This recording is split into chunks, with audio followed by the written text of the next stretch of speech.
కాలం ఎప్పుడూ ఒకేలా ఉండదు, అది మారుతుంది, మనల్ని మారుస్తుంది. సరిగ్గా అలాంటి ఒక భారీ మార్పుకు వేదికగా మారుతోంది 2026 ఫిబ్రవరి మాసం. మిత్రులారా, ఫిబ్రవరి నెలలో మేషరాశివారికి గ్రహాలు ఒక విచిత్రమైన చదరంగమాడుతున్నాయి. ముఖ్యంగా మీ రాస్యాధిపతి కుజుడు కర్మస్థానమైన 10వ ఇంట్లో ఉచ్ఛస్థితిలో ఉన్నాడు. దీనర్థమేంటో తెలుసా? ఒక సైన్యాధిపతికి పూర్తి అధికారాలిస్తే యుద్ధంలో ఎలా విజృంభిస్తాడో ఈ నెలలో మీ కెరీర్ అలా ఉండబోతోంది. దీన్నే కులదీపక యోగమంటారు. కాని ఇక్కడే ఒక చిన్న మెలిక ఉంది. 12వ ఇంట్లో శనిదేవుడు కూర్చుని ఉన్నాడు. అంటే ఏలినాటి శనిలో మొదటి ఘట్టం. ఖర్చులు, నిద్రలేమి మిమ్మల్ని ఇబ్బంది పెట్టచ్చు. అలాగే 11వ ఇంట్లో రాహువు, రవి, శుక్రుడు, బుధుడు కలుస్తున్నారు. పైగా ఫిబ్రవరి 17న అక్కడే సూర్యగ్రహణం కూడా ఏర్పడబోతోంది. ఇది సామాన్యమైన సమయం కాదు. అందుకే ఏ వర్గం వారు ఎలా జాగ్రత్తపడాలో లోతుగా విశ్లేషించుకుందాం. అంతకంటే ముందుగా ఒక చిన్న విజ్ఞప్తి. ఈ వీడియో చూస్తున్న మీరందరూ మీకు ఎంతో ఇష్టమైన, మీకు ధైర్యాన్నిచ్చే మీ ఇష్టదైవం పేరును కింద కమెంట్ బాక్స్లో టైప్ చేయండి. అలాగే ఈ వీడియోను ఇప్పుడే లైక్ చేయండి. మీ ఒక్క లైక్ మాకు ఎంతో ప్రోత్సాహాన్నిస్తుంది. ఇక ఆలస్యం చేయకుండా అసలు రహస్యాన్ని ఛేదిద్దాం. ముందుగా వ్యాపారస్తుల గురించి మాట్లాడుకుందాం. మీరు రియల్ ఎస్టేట్, నిర్మాణం లేదా మైనింగ్ రంగంలో ఉన్నారా? అయితే మీకు పట్టిందల్లా బంగారమే.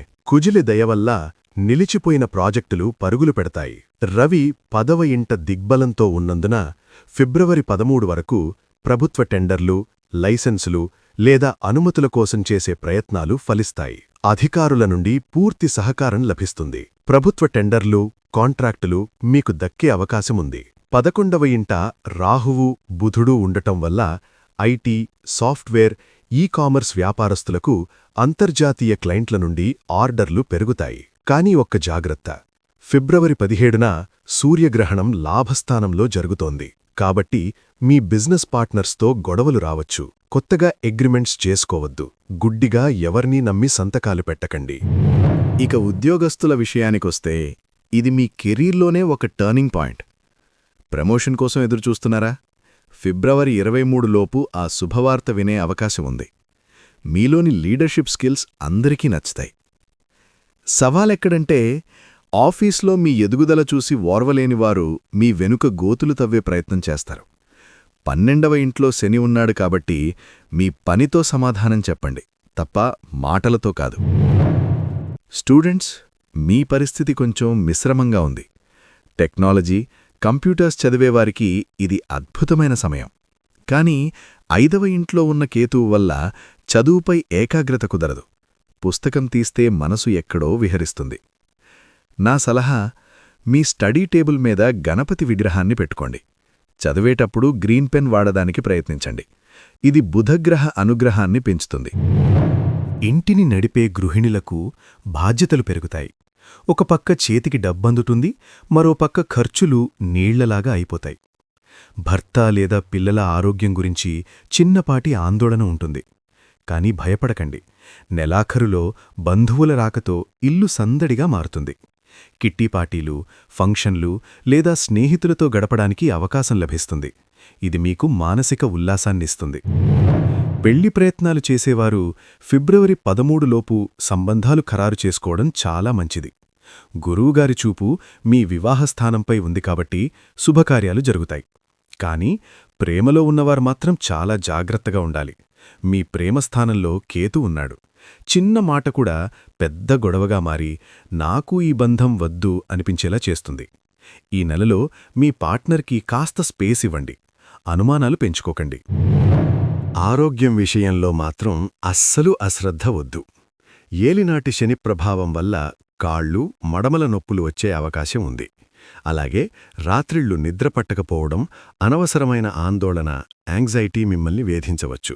మరో ముఖ్య విషయం, కుజుడి ప్రభావం వల్ల శరీరంలో వేడి, బాడీ హీట్ పెరుగుతుంది. బీపీ ఉన్నవారు మందులు సరిగ్గా వాడండి. ఫిబ్రవరి 23 తర్వాత కుజరాహువుల కలయిక వల్ల వాహనాలు నడిపేటప్పుడు గాయాలయ్యే ప్రమాదం ఉంది. డ్రైవింగ్ చేసేటప్పుడు హెల్మెట్ తప్పనిసరి. ఇప్పుడు నేను చెప్పబోయే తేదీలను మీ క్యాలెండర్లో లేదా డైరీలో నోట్ చేసుకోండి. ఇవి చాలా కీలకం. అప్రమత్తంగా ఉండాల్సిన రోజులు ఫిబ్రవరి 2 సాయంత్రం నుండి ఫిబ్రవరి 4 వరకు చంద్ర అష్టమదోషం ఉంది. ఈ రోజుల్లో ఎవరితోనూ గొడవ పడకండి, ముఖ్యమైన పనులు వాయిదా వేయండి. ఫిబ్రవరి 17 సూర్యగ్రహణం. ఈ రోజున ఎట్టి పరిస్థితుల్లోనూ శుభకార్యాలు చెయ్యకూడదు, పెట్టుబడులు పెట్టకూడదు. అనుకూలమైన రోజులు మీరు ఏ పనైనా మొదలుపెట్టాలంటే ఫిబ్రవరి 1, 6, 10, 24 మరియు 25 తేదీలు అద్భుతంగా ఉన్నాయి. ఈ రోజుల్లో వేసే ప్రతి అడుగు విజయం వైపు నడిపిస్తుంది. సమస్యలు ఉన్నాయి సరే, మరి పరిష్కారం లేదా? ఖచ్చితంగా ఉంది. మన ఋషులు మనకోసం అద్భుతమైన సరళమైన పరిహారాలు చెప్పారు. 1. మేషరాశివారికి ఆంజనేయస్వామి రక్షాకవచం లాంటివారు. ప్రతి మంగళవారం, శనివారం హనుమాన్ చాలీసా పఠించండి. 2. 12వ ఇంట శని ఉన్నాడు కాబట్టి శనివారాల్లో పేదవారికి అన్నదానం చేయండి. 3. గ్రహణదోషం పోవడానికి ఫిబ్రవరి 17, 18 తేదీల్లో శివాలయానికి వెళ్లి శివునికి జలాభిషేకం చేయండి. ఒక చిన్న లైఫ్ స్టైల్ టిప్: ఈ నెలలో సాధ్యమైనంత వరకు శనివారాల్లో నాన్ వెజ్ మరియు ఆల్కహాల్ తీసుకోకుండా ఉండటానికి ప్రయత్నించండి. చివరగా ఒక్క మాట: గ్రహాలు సూచనలు మాత్రమే ఇస్తాయి, కానీ మీ తలరాతను మార్చే శక్తి మీ సంకల్పానికి, మీ కష్టానికి ఉంది. వచ్చే విజయాలను చూసి పొంగిపోకండి, వచ్చే కష్టాలను చూసి కుంగిపోకండి. ధైర్యంగా అడుగువేయండి. విజయం మీదే. మరొక ముఖ్య విషయం: కింద కామెంట్ బాక్స్లో మీ ఇష్టదైవం పేరును టైప్ చేయండి. ఈ వీడియోని లైక్ చేసి తప్పకుండా మన ఛానల్కి హైప్ ఇవ్వండి. మీరు చేసే ఈ చిన్న పని మాకు ఎంతో ప్రోత్సాహాన్నిస్తుంది. అలాగే మన కాలయోగం ఛానల్ను ఇప్పుడే సబ్స్క్రైబ్ చేసుకోండి. పక్కనే ఉన్న గంట సింబల్ని కొట్టడం మర్చిపోవద్దు. వచ్చే వారం మీ రాశిఫలాలతో మళ్ళీ కలుద్దాం. శుభం భూయాత్.